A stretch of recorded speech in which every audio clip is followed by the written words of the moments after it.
welcome to episode 263 of The Eldritch Podblast. I am Mags. I am Jack. And we are a Dungeons & Dragons social commentary podcast where we focus on the social aspect of D&D. We give out advice to dungeon masters and players old and new. But most importantly, we believe in creating a safe, inclusive, and welcome space. So if that sounds good to you, welcome here. It's warm. It's extremely warm. Hey, it's warm. Do you know what I just realised? Go on. So the whole reason why I click is so I can sync up the audio. Yeah.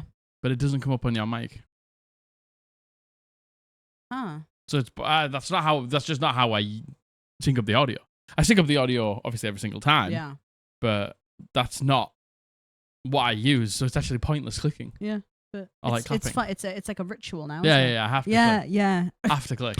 Oh my gosh. But oh my lord. Oh my lord, it's hot. It is so Woo! hot. Whoa, it's hot. It's not as hot as it was yesterday. Yesterday was hotter. Yesterday it was 34 at like 7 p.m. It was ridiculous. Which is actually unheard of. It's horrendous. so warm. Oh my gosh. Dog's right here, just standing around having a pant. A dog is very, very, very warm. I feel so bad for him. You should leave the room, bub. You should go lay on the tiles. Go in on the the tiles kitchen. all day, yeah. Yeah, it's That's where he lays. That's his cool place. It's unbearably hot, gamers. It's really, It's a really roughie. unpleasant. I'm not gonna lie. Yeah. It's pretty bad, and I wasn't able to go on my daily walk yesterday, so I'm very upset about that. Oh, here he comes.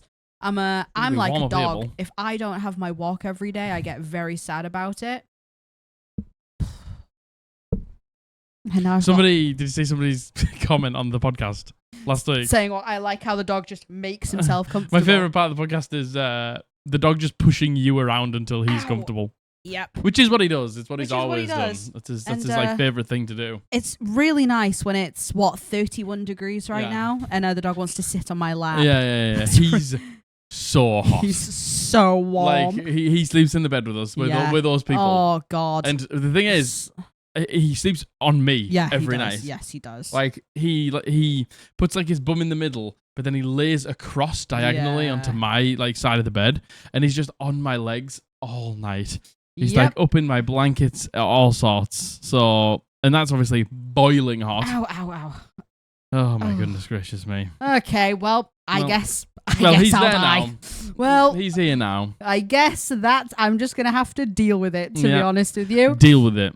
So I hope if you're also in the UK, to be fair, everywhere's warm right now. Yeah, it's summer, isn't it? And, global warming. But everywhere's warm right now, so I hope you're hanging on in there. Make sure you're staying hydrated, please. It was the solar eclipse the other day on Wednesday. Yeah. We would have normally played D&D, but instead we took the gang out.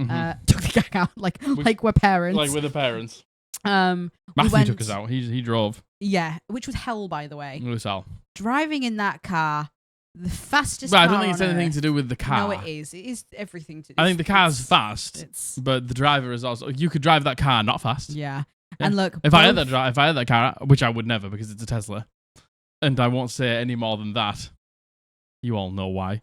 I wouldn't drive it fast. Yeah, no. I would just drive it at a normal speed. Yeah, but look, both me and Abby get motion sickness, like to a horrible degree. And to make it fair, we were both like, let's both sit in the back. Let's both. Which was a dreadful idea. Worst idea. It was a dreadful ever. idea. I oh my god, I came away from that day. I had to sit in the front on the way home. Yeah. I came away from that day being like, so we hiked. First of all, yeah, we went up Captain Cook's hike. Monument. We did a bit of a walk uphill, which I'm not used to. But I was like, I've been walking every day, sometimes multiple times a day for 3 months. I'll be fine. I'll be all right. It won't be an issue walking up a hill. Wrong. I was very wrong. It was very much an issue. It was very hard. It wasn't an issue. You did it. I did it, but it was very hard. I mean, of course. Even Matthew, who's like extremely healthy, walks all the time, goes to the gym every day.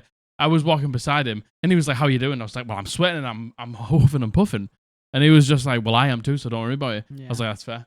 Like he does this on the daily. Yeah. So Man, it was rough. It was rough, and we'd eaten a full meal. It was our day off, so we had a full meal before we went and hiked up this fucking mountain to watch the eclipse. Which I will say, watching the eclipse from that height was amazing. Like watching it all get dark over the countryside. It was beautiful, and it was kind of that feeling of. Like, when you do something really tough and, I'm just unfit. So hiking up a cliff is big for me.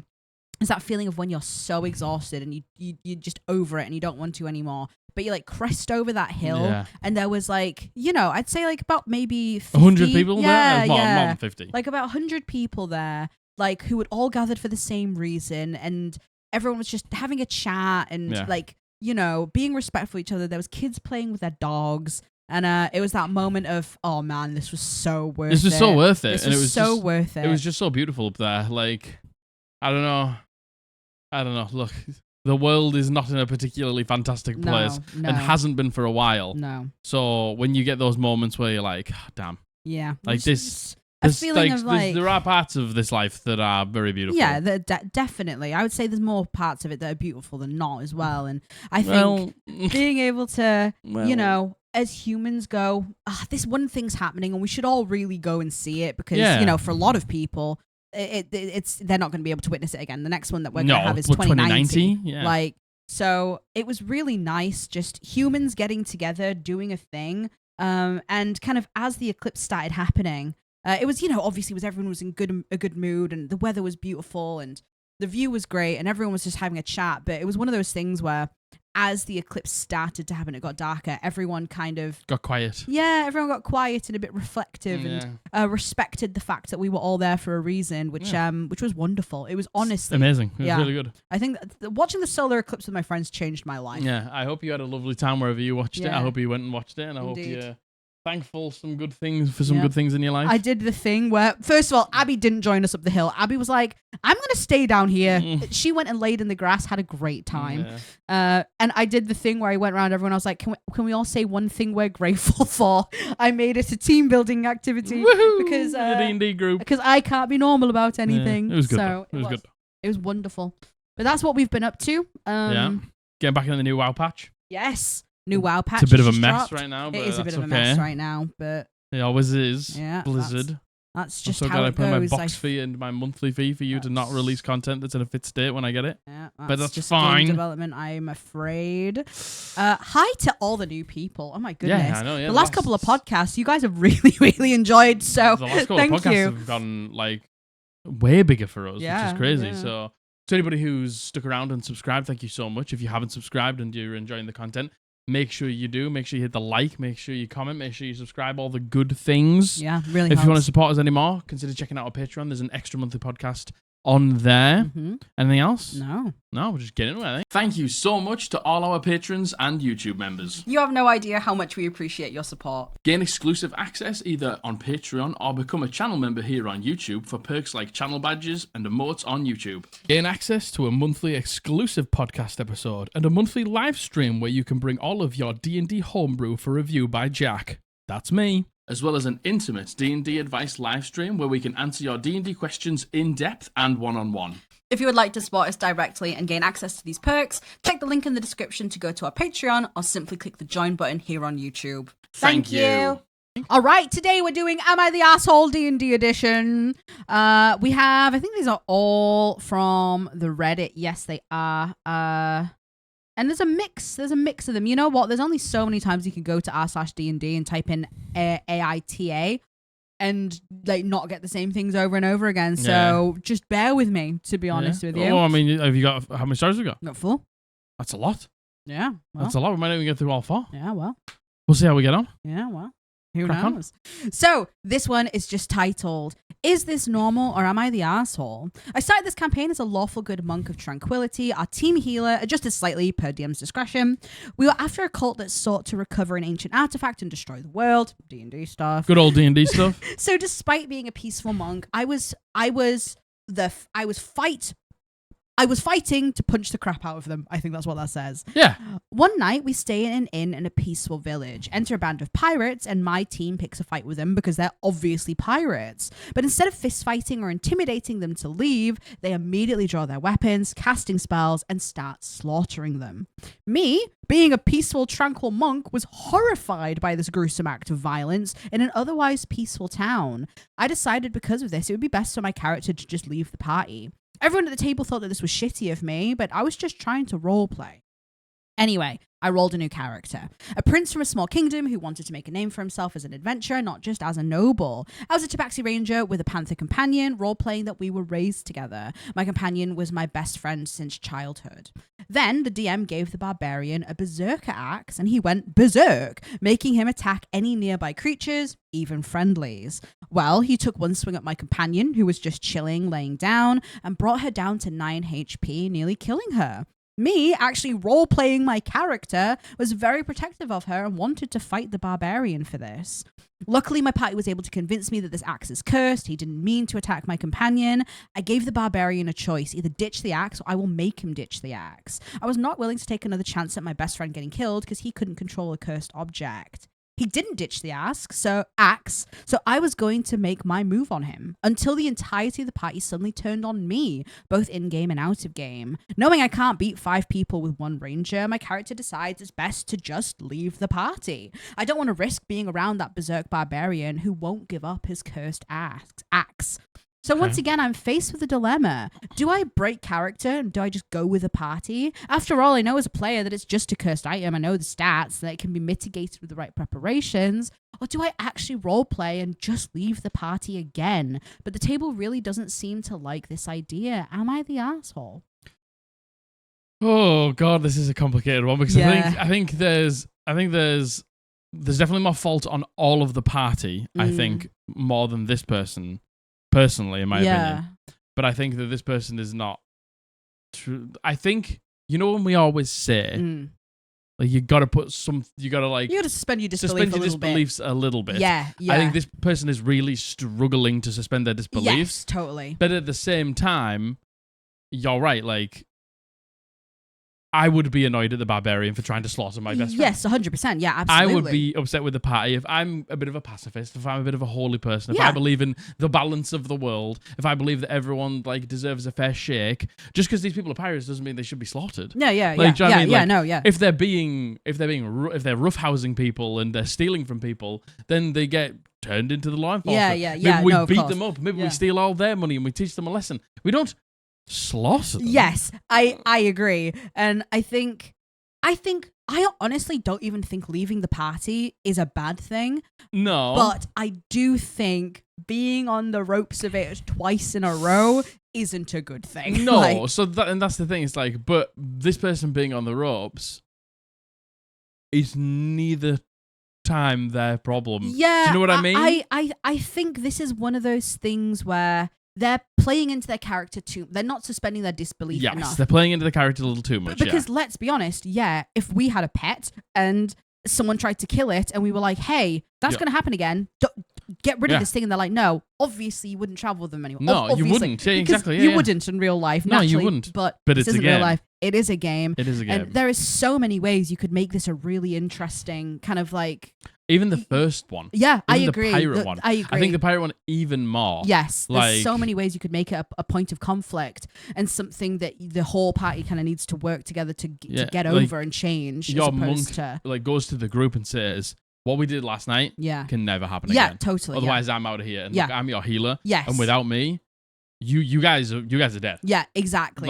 Like I think the first reaction to leave the party shouldn't be the first. No, it should be reaction. Like, I'm gonna have a talking character. I'm also gonna have a talk above table, like sort of table expectations. Yes. Like, I really want to play into my character. I really want to be my character. I really want to act as my character. And my character wouldn't hang around with you guys, but I understand it's a game, so I'm gonna try and break those walls down in game. If you guys can like cooperate along with that, if you guys can be receptive to that, if you guys don't need to change your ways completely right now, but maybe like as we go through the game, I can keep bringing it up. Maybe when you do something like that, like I can try and talk you off the ledge, and at first maybe you don't, but later in the game you do, and then we like grow a strong bond because like we have come over it together, like with my teachings or whatever. Is good roleplay. Is a really good like character arc. So I don't think instantly trying to leave the party is always the good point, but I understand that these people, like both of those cases, are kind of rough. Yeah, no, definitely. And again, it depends what kind of party you're playing in, and you know, the whole like just slaughtering the pirate. There are some parties who would just do that. Like there simply and I think is. It depends on the table. Like, bro, if there was some pirates in my game, you guys rocked up to a town, and there was some pirates in my game, and you just slaughtered them. all? Yeah, like we would never do that because you would understand that like there's people in here looking at you. Yeah, who aren't the pirates who are probably going to report you to the guards. And taking a human life or a sentient life does weigh heavy. Yeah, like, exactly. So I get it. I totally get it. I actually don't think anyone's really the asshole in here. Like I don't even the barbarian with the cursed thing. The DM gave them a cursed item. A berserk to go berserk. Exactly. Do you know what I mean? Yeah. It was one of those things where that's no one's fault. No. It's unfortunate that the companion got caught up in that, like, definitely. Yeah. Like, and I would be sad about that too, to be fair. But I would be sad about that too. I don't think anyone's the arsehole. I think this is just a case of maybe different expectations from a game. Yeah, and also just different play styles. It's totally okay.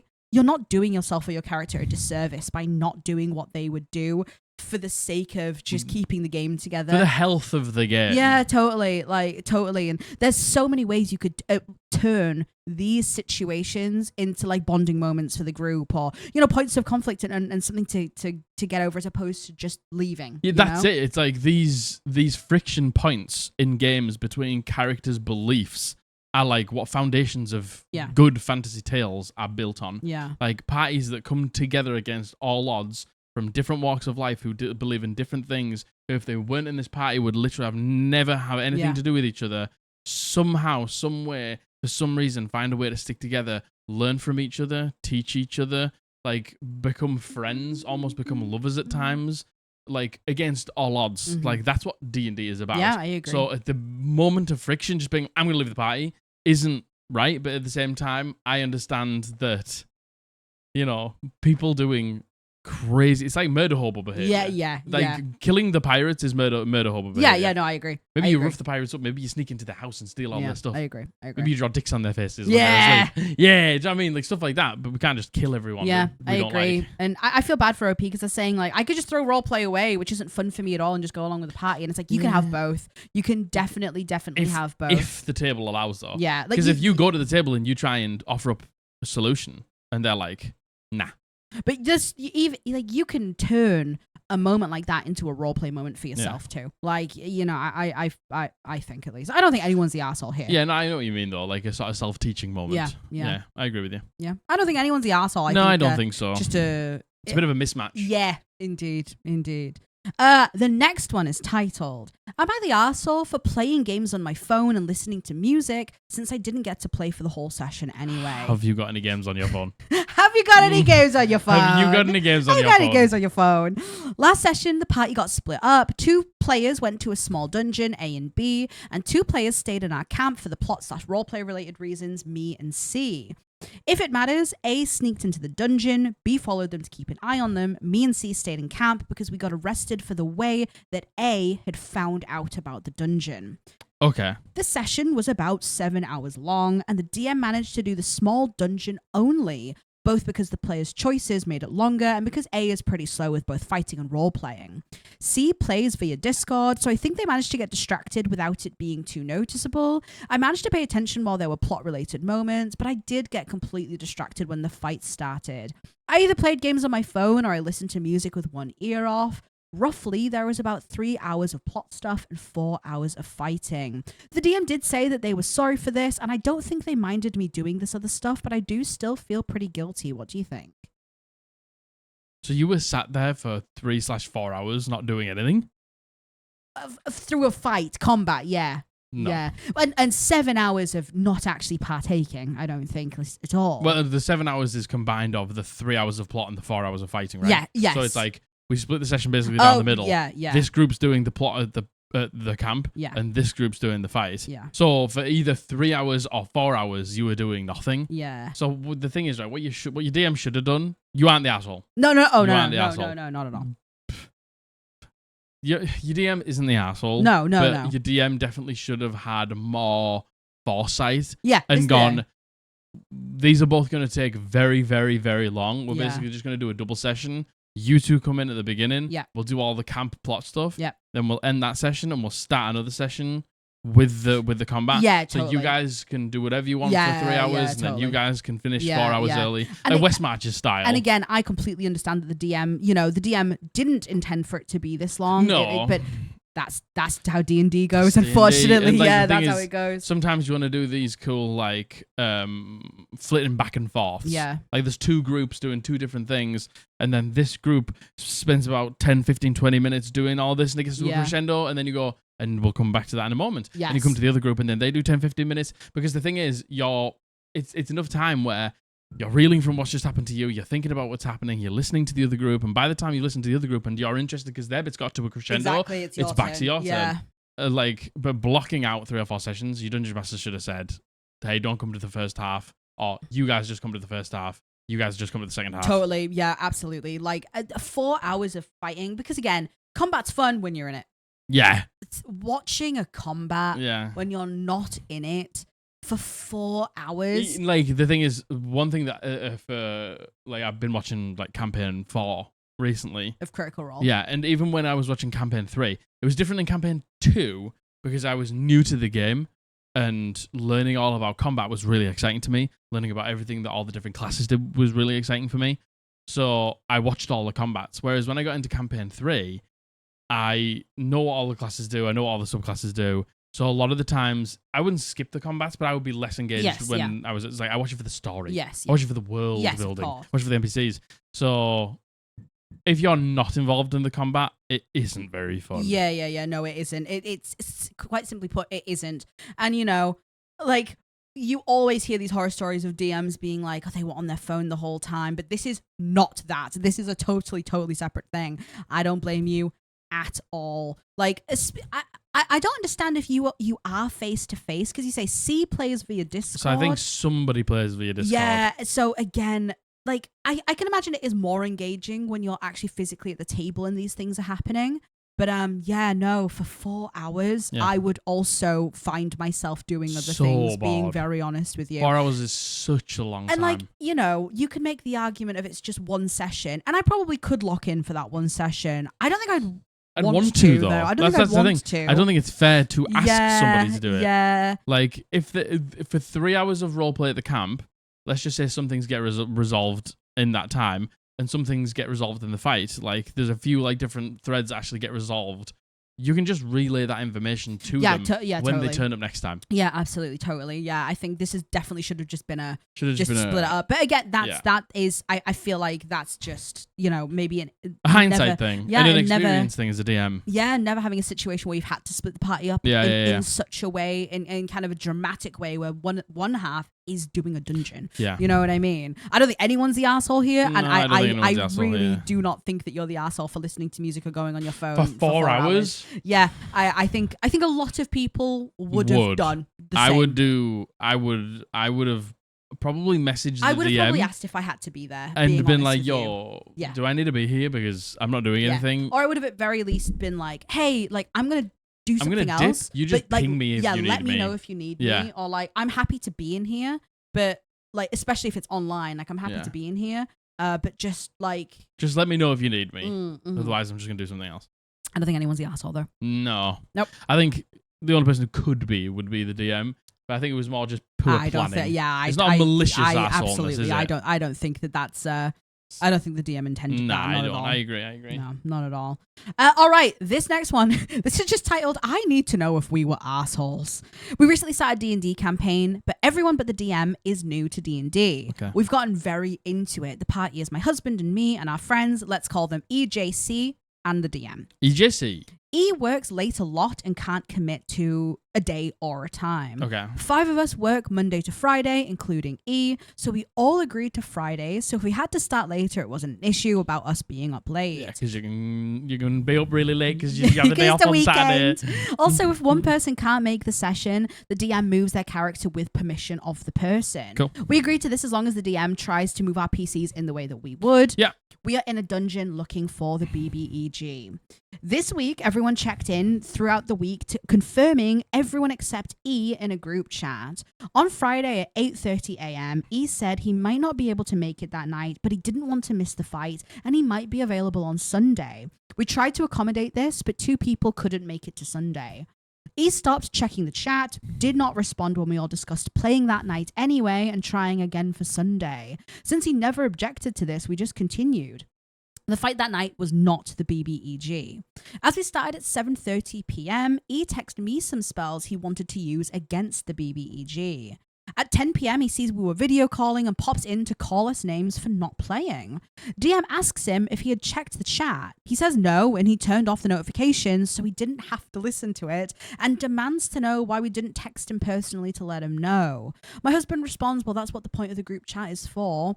He gets huffy and disconnects. My husband and I are unsure if what we did was wrong. E is renowned for not responding or checking texts. We see it as he couldn't be bothered to join the conversation about it, so it's his loss. I think he's partially upset because he didn't want to miss the BBEG, and he thinks he may have. Also, we think it's super inconsiderate that he expected 5 other people to rearrange their schedules for him. That's why we agreed to the DM acting on our behalf, so if one person couldn't make it, the rest didn't have to sit out. What do you think? Nah, no way. There's no way you're the asshole. Yeah, here. no. I think if it was like the day before maybe, or 2 days before, and you were like, yo, I'm really sorry, I can't make it, then it's, but like on the same day that the session's happening, like, and if you guys have got super tight schedules and that's the only day that you can play. Yeah, you're all adults who work. Don't have a rule in place. Yeah. This is what session zeros are for. If you don't have a rule in place saying if one person can't make it, then we don't play. Like, if that rule's in place and then one person can't make it, hey, then we don't play. And you've made a point to be like, this is exactly what happens when one person can't make it. Yes. And you all agreed to it. And you all agreed to it. I'm assuming. Yeah. And the thing, I do understand. It feels bad. Like, I get it. I get that you're annoyed. Especially the BBEG. But it wasn't even the BBEG. It wasn't even the BBEG fight. He didn't even know it wasn't the BBEG fight because he didn't check the conversation because he turned off the notifications for it. So if he had just honestly checked in, he would have realized, okay, we are playing. It's not the BBEG fight. It's okay. But I honestly kind of agree with OP being like, he just didn't want to. He couldn't be bothered to join the conversation, so it's his loss. I'm kind of in that. Yeah. I'm in agreement with that. Being honest, it's like it's a commitment. Like being in a D&D game. It is. No, it is. Is a commitment. You're not just committing to your time. You're committing to 4 other people's time, 5 other people's time, something like that.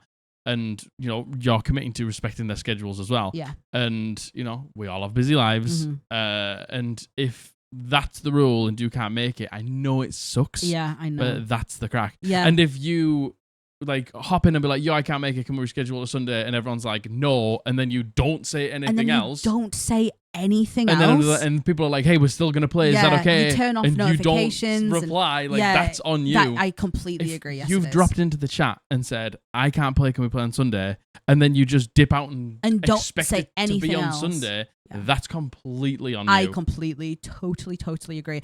And I do think for something like, if this was last session, BBEG fight, I would get it. I'd make an exception. There is exceptions. You just don't play that week and you play the next week. You know what I mean? I agree with you. But they made a point to not do the BBEG fight. It wasn't the BBEG fight. It was a fight preliminary to. Yeah, exactly. It's like, exactly. Then yeah, I agree. Like sometimes the rules can be broken. Yes. For the last session, of course, or like a session that pertains completely to your backstory. A session that is really important that you are there. Like I get it. I totally get it. Critical Role Campaign 1 about to do something to do with Percy's backstory.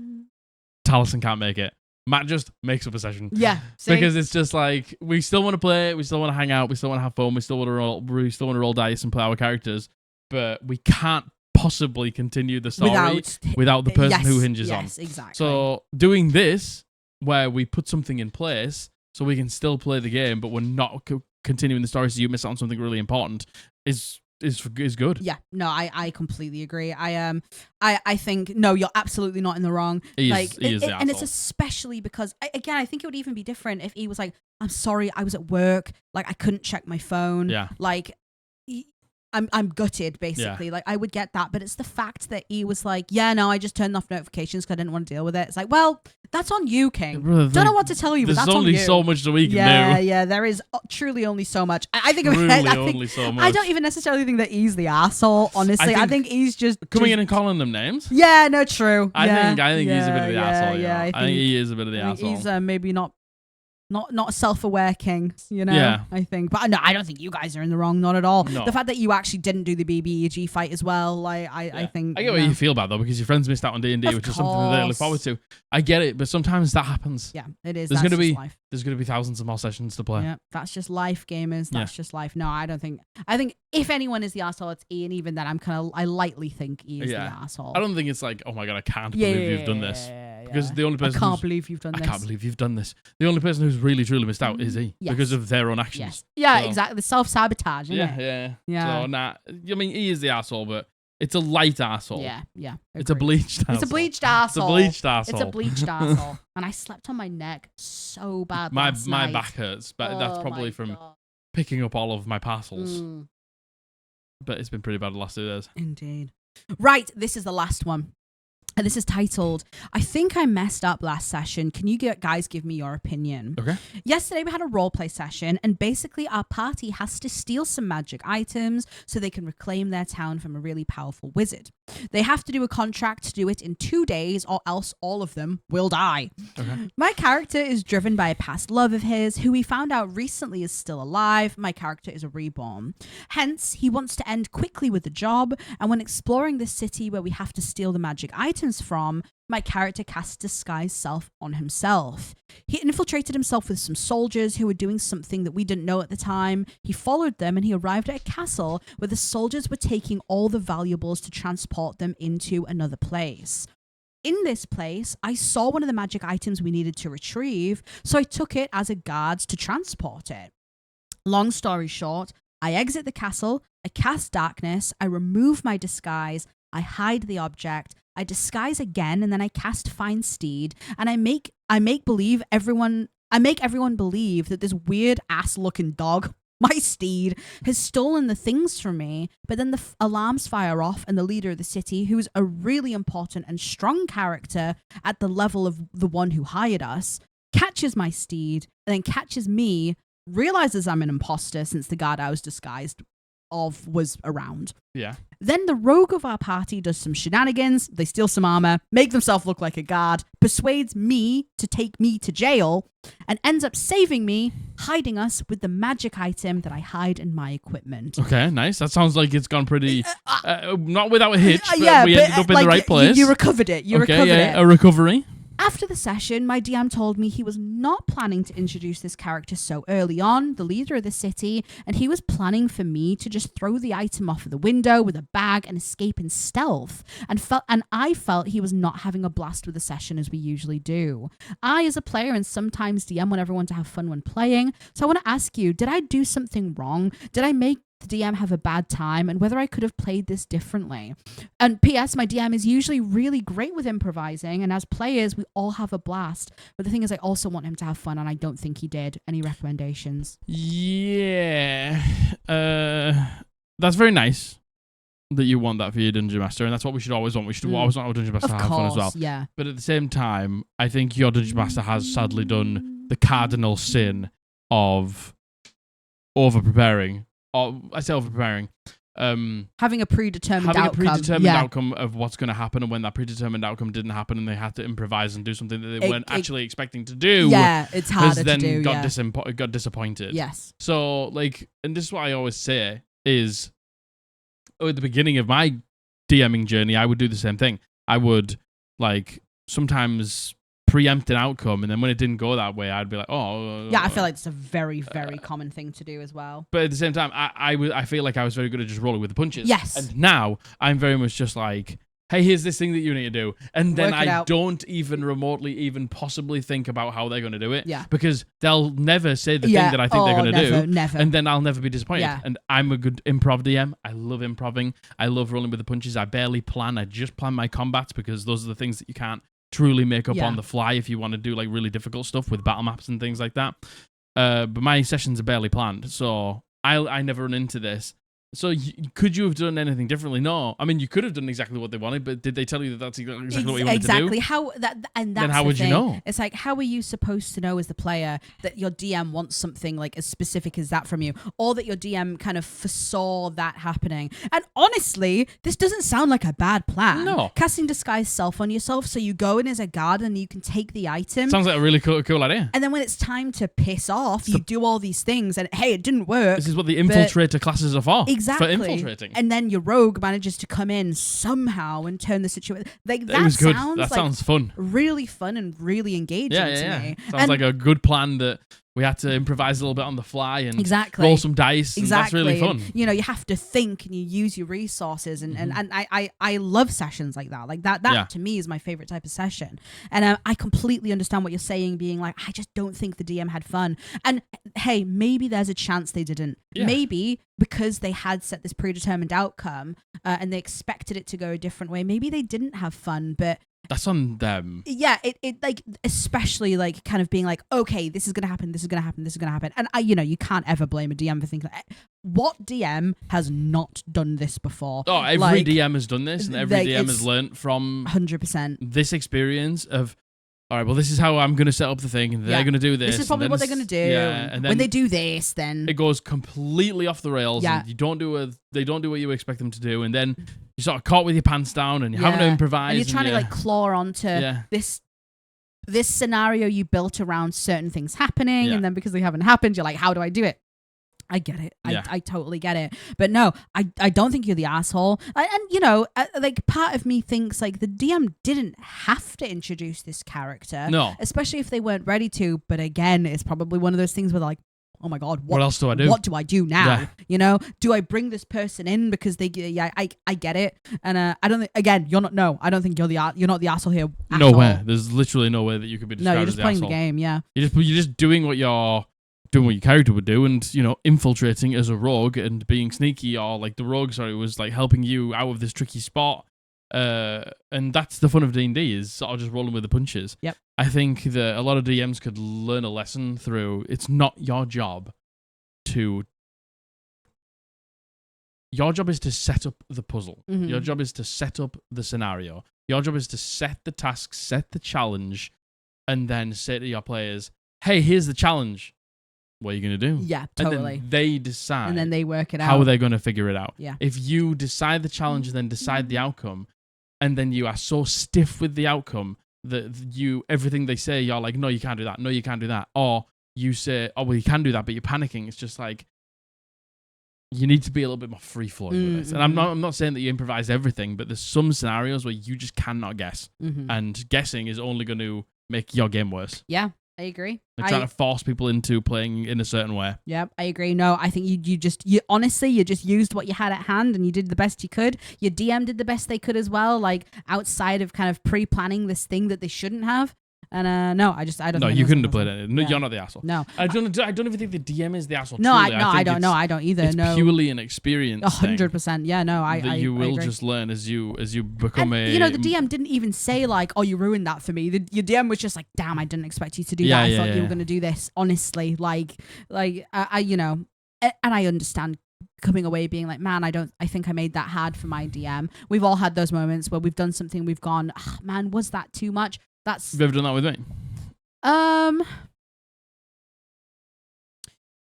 No. Not that I can recall, but there's probably been. Yeah, there was one. Go on. It was in the first campaign where you DM'd, and it was where I cast Tidal Wave. When everything was on fire, and it was this big. You put the whole map out, intending there to be like fire everywhere, and there to be like a ticking time bomb of these people being burned. I just cast Tidal Wave. It was so good though. Yeah. It was so good. That's one of those moments where I'm like, yeah. Oh no, I think the thing is you burnt what? Tidal Wave's like a 5th level spell? Something like that? I think a 3rd level spell. Is it that low? Yeah, I don't know. Well, you burnt a resource to solve a puzzle, which meant that you didn't get an action on the first turn. Yes, it made the combat easier. Yeah.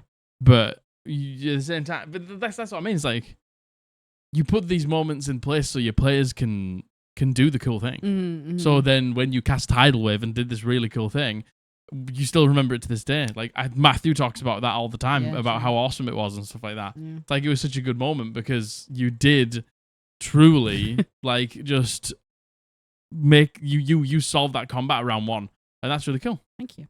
I think that's really cool. Thank you. And yeah, I mean, look, did it make the combat way easier? Yeah, but it didn't. Like it's one combat. Yeah. No, yeah, totally. But like, not every combat needs to be like the hardest thing on sorry. earth. Oh gosh. Oh, I scared the dog. Oh dear. Okay. Oh, sorry, That's honey. okay. Oh goodness. Yeah. But yeah, that's it. I don't think anyone was the asshole in these ones actually. No, I think there was people who did err on the side of arsehole. Yeah, I definitely think that E was the asshole. Yeah, a bleached agree. arsehole, but the asshole. Yeah, I agree. I don't think that anybody in that last story is the asshole. No. I think that's more of just a learning experience. Agreed. In terms of being a dungeon master and maybe not being as experienced. Agreed. But these like you'll never learn if you don't fail. No. You never learn if you don't make a mistake. It's truly. So. Indeed. Agreed. Hope you enjoyed yourselves. That was it. Hope you enjoyed yourselves. I hope if blasted you have, through them. let me know if you've got any opinions on any of these. If you think we were too lenient, if you think that there were certain people in here that were the assholes, Yeah. give me your opinions down below. Mm-hmm. Make sure if you've got any stories, you send them in to the doc down below Yes. in the comments. Make sure you like, make sure you comment, make sure you subscribe.